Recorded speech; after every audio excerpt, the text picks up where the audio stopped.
Okay, so today I really want to do this video to talk about choosing the right diet for you and how it's going to help you lose weight or manage your weight. With so many diets out there now, it gets a little bit confusing. Some of them are a little bit misleading in why they're effective and what they're aiming to achieve. Hopefully this video will give you a bit more of an idea of the best kind of diets for you and how to choose those to suit yourself and your lifestyle. The main kind of factors that come into play really is the duration to your goal, what you're trying to achieve, how long you want to take to get there, whether it be 3 months, 6 months, a year, or even longer, or if it's a long-term goal. Is it a health goal? Is it just purely like getting a healthier diet, which is kind of another video all in itself, but I will talk about this from the perspective that we're just aiming to lose weight or manage weight. Then you've got your personal preference. You may choose certain food groups. Veganism, for instance, or plant-based diets, sort of environmental reasons, ethical reasons for choosing that diet, or you may just have a preference to eating kind of paleo, for instance, which I'll talk about in a second. So it all comes down to personal preference, choosing the right diet to suit you and your lifestyle. So they're the kind of main factors. Then once we get into that, it's just a case of kind of highlighting the fact that all of these diets, most of these diets, elicit a calorie deficit or create a calorie deficit in your energy balance. Okay, so they're all creating that energy deficit, so you are going to lose weight. So again, it just comes down to what suits you. Everything comes under that. If you remember that triangle, energy balance. So as long as you're in a calorie deficit, you're losing weight via less intake of energy. It doesn't really matter which one you choose, it just comes down to your choice. So just going through a few of those diet preferences, or those diet options, I'll list them now. Okay, so some of the more famous diets you have are the paleo diet, which is kind of the hunter-gatherer style diet where you're primarily eating meat, nuts, seeds, berries, the hunter-gatherer kind of foods that you can collect. There is quite extremes to this diet. Some people follow it to the letter, not consuming anything other than kind of very basic, simplistic food groups. And then some people like myself that's tried it in the past, where it's just predominantly a high meat, high protein diet with high fat content and some vegetables and seeds and things like that, really. I enjoyed parts of the diet. I didn't enjoy not eating any carbohydrates, and certainly didn't enjoy having no refined carbohydrates or more processed foods later on in life. As much as we like to limit those foods for health reasons, you're really taking some of the enjoyment out of life by going completely paleo. But there is aspects to it which I can appreciate. So if that's something that sounds like a good diet to you, then that's something to look into. But as I said, the other consideration with that, because it is pretty low in carbohydrates, and it's very, very high in protein intake, give consideration to the amount of vegetables you are consuming within the diet, just to make sure you're getting enough nutrition from there, and also the energy aspect of it as well. Are you getting enough energy to support your fitness related goals? Because as we all know in my previous video about carbohydrates are the main fuel source of the body. So if you're not getting adequate amounts of that to train for your goal, then there's a very good chance that you're not going to be performing to your best ability in your chosen sport. Okay, so the next diet I was going to talk about with you is the plant-based diet, veganism. In my opinion, one of the best diets that's available. Obviously, it comes with its limitations in terms of getting some of the essential nutrients, so that you do have to supplement some of the B vitamins in, and zinc and things like that. So it does have that limitation, but in terms of plant-based foods and nutrition, you're getting so much nutrients, vitamins, minerals. You are getting loads from that diet. And it is essentially, you are losing that increase of meat protein, so you are losing the amino acid aspect. So if your goal is hypertrophy, muscle gain, you will need to give consideration to adding some supplementation in terms of branched chain amino acids, and just ensuring that each meal you're getting that combination of foods to achieve those amino acid profiles in the protein sources that you're able to then respond to with your training, and then hopefully get that muscle gain that we all desire. But in general, plant-based eating is fantastic. That I would say should be a baseline for everyone in terms of focusing on filling up their plate. Primary goal should be to fill your plate with vegetables and then add to it your preference. So mine is plant-based, and then I like to add lower amounts of meat protein myself for ethical reasons, but that is just kind of a quick discussion on how you can use that plant-based or that vegan style diet to add to, or if you want to, just stick to it as a vegan diet, because it is incredibly good food. And there's no one to say that you can't achieve your goals by not having meat. But as I say, you are creating a deficit by taking certain food groups out of your diet, exactly the same as the paleo diet we discussed earlier. And some people report of losing weight quite quickly and keeping it off for very long periods of time, because you've taken those processed meats out, those high fat foods.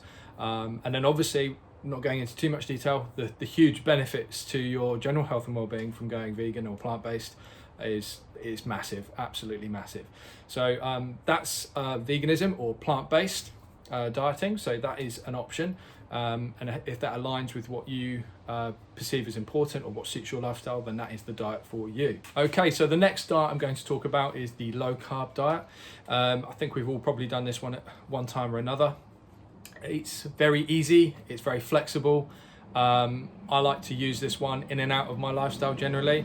So if, for instance, I'm out for dinner with friends, or I'm at a pub or a restaurant, and I'm trying to kind of watch my weight, but I'm not in a position where I can be really on it, having a few drinks, then I'll just sacrifice having those chips or that potato or that rice with the dish, and I'll try and just stick to the proteins or the vegetables and just enjoy the meal that way. And that's a really good way and a very simple way to kind of watch your weight or continue to diet in an ad hoc way. But in terms of long-term dieting with low carbohydrate, you can have a lot of very quick success. So you may have seen people report of losing a lot of weight very, very quickly going low carb. That is because in the first few days following going low carb, what happens is your body utilizes what you have in glycogen stored. And you may remember this from my previous video. If you don't, go back and watch it. I talked briefly about glycogen storage. Your body converts the food to glucose into the blood and also stores it as glycogen in the muscles, liver, etc. So what happens in those few days is your body uses what's left of the glucose or the glycogen, and it slowly depletes over those few days. It's like filling your car up, going for a really long drive, and you're not filling it back up again. So essentially your body is completely depleted of glycogen, and when you lose glycogen, you lose a bit of water as well, because your body holds 1 gram to 2 grams of water with every cell of glycogen. So you're losing water, you're losing glycogen, you're losing weight. It isn't necessarily body fat or body weight. So you'll see quite a big drop in the first few days, probably a week, and then at some point or another you will plateau because you've depleted those glycogen levels.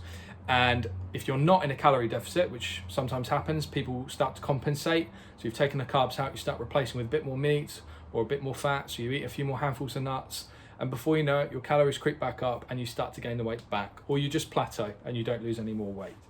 But I'm not trying to take anything away from the low carb diet. It's a very effective diet and it does work for a lot of people. It's just about figuring out whether it's something you can do for the long term, or is it something you can bring in every now and then that helps you with those other occasions that you can't plan for or prepare for. Especially if you're at a friend's barbecue or something and you're handed a burger, you can take the bun off and just stick with the burger and the meat, or you can just stick with the salad or the vegetables, for instance. So there is ways of working around it. But most important of all, in terms of talking about carbohydrates, bear in mind that vegetables are a carbohydrate source as well.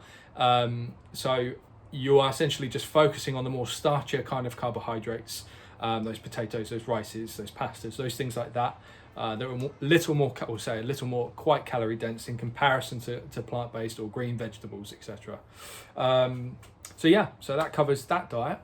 Okay, moving on to the Atkins. It's got quite an older one. It's been around for a little while. Very, very similar to the paleo diet. So high protein, high fat, incredibly high fat. In fact, you don't even need to watch how much meat and fat you eat. Apparently you can eat as much as you like. I don't know if you remember people boasting about eating bacon and eggs and sausages and losing tons of weight. It's the same principle I discussed when I was talking about low carb. So you'll see a massive drop off in weight initially, purely because your glycogen levels are gone, you're losing that water, and that is the big quick weight loss with Atkins. Whether it's something you can sustain for long periods of time, it's the same as what I mentioned about the low carb diet. You need to try it or see how you get on with it, or is it something you want to introduce every now and then to suit your plans or your social life? I personally, I'm not a massive fan of it, especially when it's packaged to say like bacon and eggs all the time. As much as I love bacon and eggs, or the occasional kind of high-fat meal, it's probably, again, just a slight look at it from a health perspective, not the best long-term solution to a diet, because obviously the health outcomes in terms of consuming highly processed foods, high-fat foods for long periods of time too regularly does not bode well for you. But yeah, so that's the Atkins diet is essentially very, very similar to the low-carb diet or the paleo diet in some regards, just less health-seeking and probably not the best long-term solution in terms of dieting. So again, if your goal is short-term, it may suit you. If you struggle with food choices or you're lacking in food knowledge, that may be a very short-term solution to you. Talking about another diet, intermittent fasting. So IF, or windowed eating, however you want to phrase it. You're fasting throughout periods of the day, whether you do the 5-2, so 2 days of the week you kind of eat very low calorie, 500 to 600 calories, and the rest of the week you kind of have higher calorie intakes. You've got stop, eat, stop, so you have a day of 24 hours of non-eating, then non-eating again, or then the 16-8 diet where you eat within windows of the day from 12 till kind of 8 in the evening, then you fast till the following day at 12 again. So however or whatever way you go about it, you're essentially kind of skipping meals or skipping a period of time without food. And essentially you're creating that calorie deficit. The same way in terms of the other diets work, you're taking something out and you're creating that energy deficit. So that is how IF works. Again, is it something you can do long term, or is it something you just want to introduce for very short periods of time that you find beneficial to deal with social occasions? Say you're going out for a meal with friends in the evening, or you've got a big weekend away, and you know for a fact you want to have that big meal, you don't really want to worry about it, you want to enjoy yourself. So in those instances, yeah, you could probably fast through most of the day. You go, okay, I'm going for a massive meal, I'm going to have lots of drink, I'm going to enjoy myself with my friends and family, so I'm going to fast from tonight until early afternoon tomorrow when the partying or the social occasion begins, and I'll consume all my calories then and I'll enjoy myself. But you're still creating that calorie deficit, and you've almost saved those calories, banked those calories for later in the day to enjoy yourself. So you're not impacting your diet too much. You probably maintain your weight, so you're not going to consume extra calories on top of what you would do normally. You're still kind of sticking with your diet and creating that calorie deficit. So that's kind of how windowed eating or intermittent fasting works. Okay, so the ketogenic diet. You've probably heard a lot about this last year or so, boasting about how it has massive impact in weight loss and managing your weight. The only real benefit to it is if you suffer with epilepsy. There's a lot of evidence to say how it helps individuals that suffer with epilepsy, and it does make a big difference to those individuals. But in terms of dieting, it just basically changes the way the body processes energy. You go ketogenic when you go super low carbohydrate, and your body produces ketones as an energy source. So that's where it got its name from. If you're again, the other consideration with this type of diet, are you getting enough nutrients in from your plant-based foods, your green vegetables, and then are you getting enough carbohydrate source to train effectively? Are you hitting those performance goals? Are you able to achieve what you could do if you had that readily available glycogen in your system, because you're changing your fuel source? So that is a big consideration for that diet. And on top of that, is that something you can adhere to for the long term? Can you go low carb that long, or as low as you can that long? Because essentially it's a step up from the low carb diet that I mentioned earlier, which is a bit more looser, I suppose. This one's a little more stricter. But yeah, that's with all of those diets, that's a consideration to make. So essentially, when you come down to it, you've got those main diet types, and then on top of that, you could go into more detail. You could look at tracking methods, non-tracking methods, clean eating. So there are other aspects that we can talk about in other videos, but in terms of just kind of going over some of those brief diet types, I hope that helps give you some a clearer picture of choosing the right diet for yourself. Or if you'd like to talk with me personally in a bit more detail about those different diet types, please leave a comment below or send me a direct message. I'll more than happily discuss them with you. But I think probably the best take-home message I can give you is just focus in on your goal. What is it you're trying to achieve, and how quickly or how long do you have to achieve your goal? Then once you've established that, look at your lifestyle, look at your preferences, see what ones work, which ones fit in with you, and then give consideration to the health aspect as well.